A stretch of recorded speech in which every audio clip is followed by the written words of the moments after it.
Vao nanomboka ity taona 2024 ity dia niteraka resabe tao amin'ny tambazotran-tserasera ny lozam-pifamoivoizana izay nitranga tetsy Tsarasoatra tamin'ny Maly voalohan'ny volana janoary 2024. Ny antony nahatonga an'ity resabe ity dia satria vao tontonona tamin'ity lozam-piarakodia ity ny anaran'ny filohan'ny FJKM Pasteur Irako Andriamahasoa Ami. Araka ny vaovao dia ny zanak'ity filohan'ny FJKM ity i Ami Andriamandresy Daniel no nitondra ilay fiara Tra12 io. Nandona olona roa nandeha moto izy ary maty ireo olona voadonan'ireo. Fa arak'ireo nanatry masony zava-nisy dia ny moto no nandona ny fiara. Aingana dia aingana no niparitahan'ity vaovao ity tao amin'ny tambazotran-tserasera sosialy Facebook vao nitranga ny loza. Ka mizarazara ny hevitry ny mpampiasan'ny tambazotran-tserasera manoloana an'ity raharaha ity. Ho an'ireo mpanaradia mpilelaka ny fitondram-panjakana dia miendrika fandresena lehibe ho an'izy ireo ity lozam-pifamoivoizana ity. Ho an'ireo tsy mitanila kosa dia mankahery ny Pastera Irako Andriamahasoa Ami izy ireo manoloana ny fanenjehana ataon'ireo mpilelaka ny fitondrana azy. Hoarahintsika tao anatin'ity video ity ny mahakasika an'izany. Anisan'ny naneho hevitra tamin'ity raharaha lozam-pifamoivoizana ity ny ministra teo aloha Lalatiana Henriette Rakotondrazafy. Araka ny hitantsika amin'izao dia lava ny fanehoan-keviny fa ny tena votoatiny dia izao.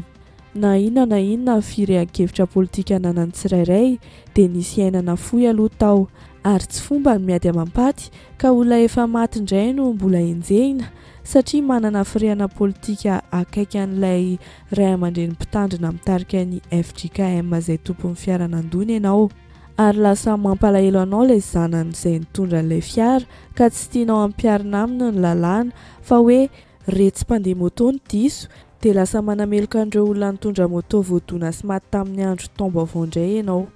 Ambony ny aina hoy izy ary izany no nahatonga ny mpamolavola lalàna nandrafitra ny code pénal nametraka hoe na tsy ninina aza raha vao mandatsaka ain'olona ianao dia voasazy mifonja avy hatrany. Satria nametraka ny mpanao lalàna fa na tsy ninina aza ka sendra ianao no antony mahatonga famoizana ain'olona dia tsy maintsy misy sazy miatra aminao.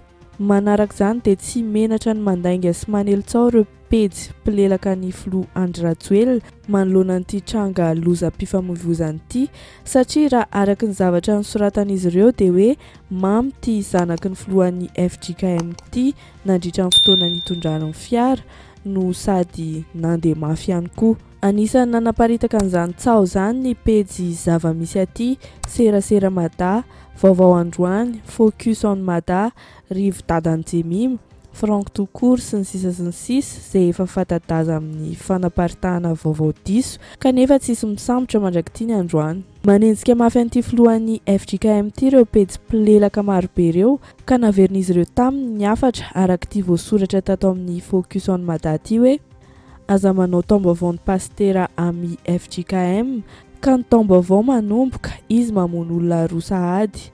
Ny vavany tsy atao be tokoa ny mpanoratra, mivaly vetivety satria misy ny atao hoe karma. Izy ireo ihany koa dia nanamafy hoe vokatry ny hafainganam-pandeha mafy no antony nahatonga ny lozam-pifamoivoizana izay nahafatesana olona roa. Eto izany dia lazaina fa ny Pasteur Ami filohan'ny FJKM no namono olona. Ny tao amin'ny pejy Serasera Mada ihany koa dia anisany misintona lakolosy matetika ny momba n'ity raharaha ity arak'izao hitantsika amin'ny sary izao. Manao esoeso teny toy ny hoe aza manao taom-baovao n'ilay kely zanaky Pasteur filohan'ny FJKM mamitoaka dia mamono olona roa tsy manan-tsiny. Natsony tao amin'ity pejy ity hoe dia voly mihitsy ny mpanohitra raha ity publication iray ity ny jerena.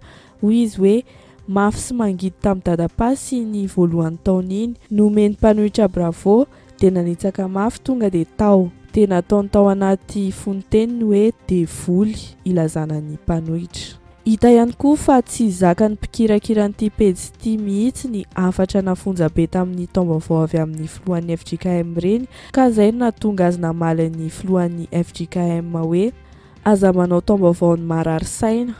Hoy Pasteur Irako tao anatin'ilay afatra nizarainy ary tena noritin'ny mpanohitra ilay izy ary tena faly ireo mpanohitra nizara azy fa toy n'ilay afatra tsy nasiany sira. Napetraka izy ireo ny fanontaniana avy eo hoe iza ny marary saina? ka avy eo dia nivaliany ihany hoe i pasteur Irako Mianakavy no nararisaina voalohany nandritra ny andro taom-baovao no ny lozam-pifamoivoizana izay nahafaty olona teny tsara sotra. Isika rehetra nefa faly sy ravoravo ary salama tsara ny saina nandritra ny taom-baovao. Feno olona ny zaridaina nanosy, Ambojatovo, ny fety tao an-trano sy ny sisa hoy ny pejy Serasera Mada. Ankoatr'izay dia mbola misy maromaro ny resaka nataon'ny Serasera Mada toy ny hoe tsy afaka miaraka ny toaka sy familiana fiara, tsy hoe zanaka pastera filohan'ny FJKM dia tsy ho accident rehefa misotro toaka. Izy zany pasteur filoham-piangonana nanao taom-baovaon'ny Herody izany ka namono olona tsy manantsiny tamin'ny fiarany androany. Araka izany dia teto dia voamarina fa tsy mbola levon'ny vavon'ny mpilelaka ny fitondrana ny afatra krismasy sy ny afatra taom-baovao 2024 izay napetraka ity filohan'ny FJKM ity. Asa misy zavatra mahamahana an'izy ireo ve? Tena nahazo ny zoron-daman'izy ireo marina ve ny zavatra voalazan'ny pastera? Toy izao ny zavatra nisoratan'ny Serasera Mada. Maizina ho an'ny dadapasy ny voalohan'ny taona, direkta be ho an'ny dadapasy. Rehefa mitory-teny dia mitory-teny, fa tsy hoe rehefa hifarana amin'ny fotoam-piasana dia mitsaratsara olona. Zara aza ve misy krismasy sy taom-baovao farany mba hanaovana vava? Aiza zao ny vokatr'ilay fitsarana olona? Tsy ny fiainanao ve zao no accident tena hahafaty olona noho ny tsy fahaizana miaina eny anivon'ny fiarahamonina? Aza manao taom-baovao tia mitsaratsara olona. Manaraka izany dia i rivo dadan'i Jemima ihany koa dia mba anisan'ireo naneho hevitra manoloana an'ity tranga ity.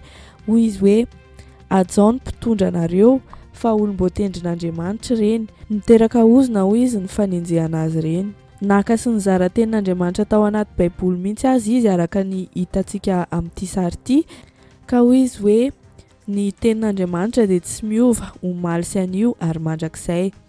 Ny tenin'Andriamanitra noraisiny kosa dia hoe koa izay manohitra ny fahefana dia manohitra ny voatendrin'Andriamanitra ary izay manohitra dia ahazo fahamelohana. Ary ny farany dia hoy izy hoe karma existe, je dis ça, je dis rien. Na dia tsy nanoratra anarana olona ary izy dia fantatra fa ny filohan'ny FJKM no olom-boatendry lazainy. Ankoatr'izay dia namorona vaovao hafa ihany koa reto mpomban'ny fitondrany reto. Tao amin'ny pejy zava-misy aty izao dia nanoratra an'ity hoe mitaraina ny havan'ireo maty fa tambatambazan'ny fianakavian'ny filohan'ny FJKM volabe tsy tory ilay nahavan-doza. Araka ny voalazan'izy ireo dia mitaraina mafy ny fianakavian'ny maty fa manao pression mafy ny fianakavian'ny pasteur Irako filohan'ny FJKM mitady ny fomba rehetra anaovana fampiraharahana. Nanampy tamin'ny volabe amina miliara mihitsy izy ireo mba hampanginana ny raharaha ity pejy ity. Araka ny andininy fa 7.7 sy 800 ao amin'ny fehezan-dalàna famaizana mantsy izy dia efa mazava fa tsy maintsy higadratra amin'ny 2 taona an-tranomaizina ary mandola mandy 4 tapitrisa ariary izay mpamily nahavan-doza na fanahininy na tsia. Milaza zany ity pejy ity hoe mitady hanakona ny marina amin'ny fanaovana raharaham-pianakaviany pasteur Irako Mianakavy satria tsy tia ny gadra sy isazy noho ny famonoana olona vokatry ny fandehanana mafy sy fahamamona ny zanany. Ny tao amin'ny pejy vaovao androany no nanamafy an'izany resaka izany tamin'ny alalan'ity publication ity hoe misy mitady hanao pression ny fianakaviany maty hono. Nampafantatra ny pejy fa na misy aza ny fifanarahana sy fifampiraharahana nefa hoy izy dia mandeha hatrany ny action publique, izany hoe afaka manenjika sy managadra hatrany ny ministère public rehefa misy ny ainana fohy. Mandiso an'ireo resaka voiziny mpilelaka ny fitondran'ireo tanteraka nefa ny lahatsoratra navoakan'ny Florent Pagny tao amin'ny pejiny ofisialy tao amin'ny tambazotra tserasera sosialy. Hafa mihitsy ny version avy aminy fa efa mifafana anefa ilay izy ary tsy ao anatin'ny rindriny ao amin'ny Facebook tsony araka ity nosoratany ity hoe noho ny fangatahan'ny fianakaviany maty io izy dia nifafana ilay publication. Nampiarahany tamin'ity resaka tao anatin'ny afatra miafin'ity moa izany anaovana proof. Mbola miparitaka be manerana ny Facebook ihany anefa ny fanazavana nomen'ny Florent Pagny ary marobe no nizaran'izany. Eny fa na hatramin'ny lehibe ny mpanohitra eny anivon'ny anteny miera-pirenena ihany koa aza dia nizaran'izany. Ka toy izao ny tena marina raha araka ny voalazan'ny Florent Pagny. Nomariny tany am-boalohany fa tsy miaro izy fa ny milaza ny marina ihany. Raha ny fitantarany tato anatin'ity soratra ity dia mipetraka eo akaikin'ny Daniel izy, ilay zanaky ny filohan'ny FJKM zany. Rehefa sendra tafiona tamin'ny rafozan'ny Daniel izy dia nanaovany fanady adiana ny tranga. Efa novaina hoy izy reny pub reny fa tamin'ny voalohany dia nilaza ilay pejy fa hoe mamy sy reraka noho ny farany taony Daniel ka tsy nahafehy hafainganam-pandeha. Nosoratany ngezabe tao anaty fonoteny hoe diso tanteraka izany. Manarak'izay dia nilaza ihany koa i Florent Pagny fa ny fianakavian'ilay maty no nilaza fa efa notenenina izy mirahalaza nitondra moto mba tsy handeha satria izy ireo ny mamy fa tsy nirarahiny fa lasa ihany izy ireo nandeha. Nilaza ihany koa ny fianakavian'ilay maty hoe tsy hitory satria ny azy ireo ny diso tsy nety nitenenina. Ry Daniel kosa dia lalana handeha hamonjy fivorim-pianakaviana no tratra zao. Efa nitazomina teny amin'ny centrale izy omaly ary niakatra parquet zany izy tamin'ity androany ity. Notohizany moa ny fanehoan-keviny avy eo hoe ny mba tia nitenena amin'izany dia hoe efa hainy fa buzz no tadiavin'ireo pejy marobe eto an-tanàna eto fa mba mianara manaparitaka vaovao marim-pototra sy misy recoupement. Manarak'izany dia tsy misy andehany Tsarasoatra mihitsy ka 30 na 40 km/h. Raha bisikileta na moto nefa handeha mora, efa misy lalana manokana izay amin'ny sisiny iny natokana handehanana mora. Fa ny aty amin'ny ilany kosa indray dia nivoaka tamin'ny fahanginana ireo olona fantatra eo amin'ny sehatry ny politika toa ny Azo Andriananarivelo, Rajerson Antoine, Tahina Razafinjoelina, ny Rado Rafalimanana, Gasikara Fenotsoa sy ny sisa sy ny sisa naneho hevitra mahakasika an'ity tranga ity ihany koa. Mankahery ny filohan'ny FJKM izy ireo ary manameloka tanteraka ny fanaratsiana azy manerana ny tambazotra-tserasera sosialy. Toy izao ny fanehoan-kevitry Azo Andriananarivelo. Kristianina mpino FJKM meloiko tanteraka ny fanimbazimbana ny filoha-pitarika sy ny fiangonana ataondreo milaza fa mpanohana ny fitondrana. Mankahery ny filoha Irakoami Andriamahasoa ary miangavy azy mba hivavaka ho an'ireo mpanenjika. I Tahina Razafinjoelina kosa dia nanoratra hoe mankahery ny filohan'ny FJKM rehefa natao ny fanadihadiana dia fantatra fa tsy nisy resaka alikaola ny zava-niseho, nanapaka ny lalana ilay kodiaran-droa ary voadona. Mila fanabeazana ny fifamoivoizana fa manjary mitera-doza ho an'ny fiarahamonina. Tsy hita moa fa dia tena feno fankahalana amin'ireo izay mahatsiaro manana didy ka miteniny tsy mety ireo mpomban'ny fitondrana. Filoha am-piangonana avy ankehitriny no hozonina. Mankahery anao ny tenako fa adidy no nataonao ary rariny sy hitsiny ny zavatra noteneninao. Maniry fanadihadiana am-pitoniana sy ara-draniny fa tsy ny Facebook no manana marina fa ny lalàna. Ny fanehoan-kevitra avy amin'ny Rajerson Antoine kosa dia toy izao. Tsy mahazaka ny lesona omeny mpitondra fivavahana ny mpitondra. Lasa diso manenjika fiangonana loatra nareo fa tsy maka lesona amin'ny teny omeny. Matoa ny mpitondra fivavahana namoaka an'ireny dia te-hanana ny tsara izy ary mitsinjo ho avin'ny vahoaka satria mahita ny fahoriana mianjady aminy izy. Ny fiangonana FJKM namoaka tao anatin'ny sariteny mahakasika ny krismasy ny Rôda. Ny fiangonana katolika namoaka tamin'ny alalan'ny fiombonan'ny Beneveka ary tena nahitsy izy nilaza fa mahantra ny firenena, misy manao ampaimamba ny harena rehetra, mitaraina ny vahoaka madinika. Fa ilay mpitondra ankehitriny sy ireo compte Facebook, radio, televizion izay manohana azy dia lasa mankahala ny FJKM sy ny filohany loatra. Tsy mety izany ary aza manao an'izany fa tsy ahasoany firenena izany ary tsy hampandroso ny tanindrazana.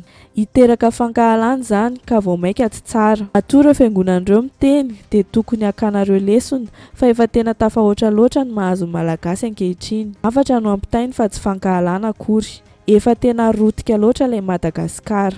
Aza adiny fa fifandimbiasam-pahefana io ka misy farany ny zavatra rehetra fa tsy misy ny mandrakizay. Ny ampitso jerena. Ho an'ny Gasikara Fenotsoa indray, ankoatra ny mahampino FJKM sy amin'ny maha-kristianina fa indrindrandrindra amin'ny maha-olom-pirenena azy dia manameloka tanteraka ny famingavingana sy fanaratsiana tao amin'ny mpitandrina Ami Irako Andriamahasoa, filohan'ny fiangonana FJKM ankehitriny ihany koa izy. Raha ny tsikaritra dia saika ireo pejy sy mpomba fitondrana no tena mivohy sy manao an'izany. Zao pratika politika fanaratsiana sy famotehana olona izao mihitsy ilay toeriny sy toerin'ny mouvement Gasikara tariny. Pratika politika izay sokajin'izy ireo hoe tsy manaja ny soatoavina mahamalagasy sy ny soatoavina republikanina ka melohan'izy ireo tanteraka. Azagaga sika raha tsy hisy intsony ny atao hoe fiarahamonina malagasy feno fahendrena sy fifanajana eo amin'ny ray aman-dreny sy ny zanaka ho ataon'ireo taranantsika aty aoriana satria isika izao no fitaratra ho azy ireo. Azagaga raha samy hanao izay tiany ny olom-pirenena ankehitr'io, hanao fanjakany baroa didiny Besandry fitsaram-bahoaka satria izao ny pratika sy fanabeazana asehontsika sy ampianarintsika azy ireo. Ary ny fanehoan-kevitra farany dia avy amin'ny Rado Ravalomanana dia nilaza fa amin'ny maha-kristianina sy ny zanaky ny fiangonana FJKM azy ihany koa no antony amoahan'ny heviny. Tsy afaka angina izy manoloana ny fanevatevana miverimberina tao amin'ny FJKM sy ny filohan'ny pastora Irako Ami. Tena tsy azo ekena ary tsy mendrika mihitsy ny fihetsika ataon'ny mpiasa na mpiaradia amin'ireo mpitondra fanjakana malagasy izay maneho fankahalany etỳ amin'ny tambazotra sosialy. Ho an'ny Rado Ravalomanana manokana dia efa niara-ny fanaratsian'ireo antsoina hoe mpitondra teny pro-pouvoir ireo saingy nanapa-kevitra ny tsy raharaha azy ireny ny tena noho izy. Saingy ankehitriny ny fanaratsiana tao amin'ny fiangonana iray ny mpitondra azy ary ny fiainana manokana dia tena mihoatra ny fetra, tsy azo ekena. Manameloka tanteraka an'izany fihetsika mahatsiravina izany ny Rado Ravalomanana. Manontany tena izy hoe tsy misy zanaky ny FJKM ve ao anatin'ity fitondrana malagasy ity? Ny fanimbazimbana fiangonana toy izao dia fahadisoana lehibe ary azo lazaina mihitsy fa fitenenan-dratsy mibaribary ary melohan'ny lalàna velona raha tena tany-tandalàny Madagasikara. Miantso ny kristiana rehetra noho izany ny Rado Ravalomanana nohitra an'izao teti-dratsy izao. Mijoro sika zanaky ny mazava, sahy mijoro sika kristiana ho izy. Mbola misy maizina maharesy ny mazava izany ary hotahin'Andriamanitra andriana nahary isika. Toy izay ny fanehoan-kevitra avy amin'ireo mpanao politika sasantsasany. Raha ny fahenoana azy teo dia tsy dia nisy nanao fanehoan-kevitra mahakasika ny lozam-pifamoivoizana fa kosa ny mahakasika ny fanaratsiana ny fanevatevana ny filohan'ny FJKM Irako Ami Andriamahasoa izay efa tena mihoatra ny fetra ary tsy azo ekena intsony. Mahakasika ny fampiarana ny lalàna kosa indray dia mbola tsy nisy vaovao ofisialy fa arahintsika eo ny toy nyity raharaha ity. Izay indray ary ny mamarana an'ity video antsika ity, mankasitraka antsika rehetra ny hanao hatramin'ny farany. Azadino misabone sy manao j'aime an'ity video ity dia amin'ny manaraka indray. Aza manao taom-baovao n'ilay kely, nitaona fotsiny vaovao fa izy nijanona ho tonta kely. Aza manao taom-baovao ny adala, manao an'Andriamanitra ho tsy misy ka handeha hitsambiky mikipy. Aza manao taom-baovao ny mpanao isan-keritaona, taom-baovao ny miditra am-piangonana mandava-taona tsy miangona intsony. Aza manao taom-baovao ny marary saina, mihevitra ny hoe tsy ho faty ka tsy mihevitra ny mandrakizay. Fa manaova taom-baovao ny mpianatra Kristy. Ny taona vaovao, izy efa olom-baovao rahateo. Jesosy no anatiny ao, izy mihavao isanandro. Mpanoty izy fa mahay mibebaka ka tsy mety ho tontany ota. Kristy no antony havelomany, ny fahasoavany no ianteherany, ny fanahy no ekeny hitarika, ny fitiavana no hery manetsika, ny fahamarinana no ataony filamatra, ny fanenjena tsy mampiemitra azy, ny voninahitr'Andriamanitra no loloaviny an-tampony loha.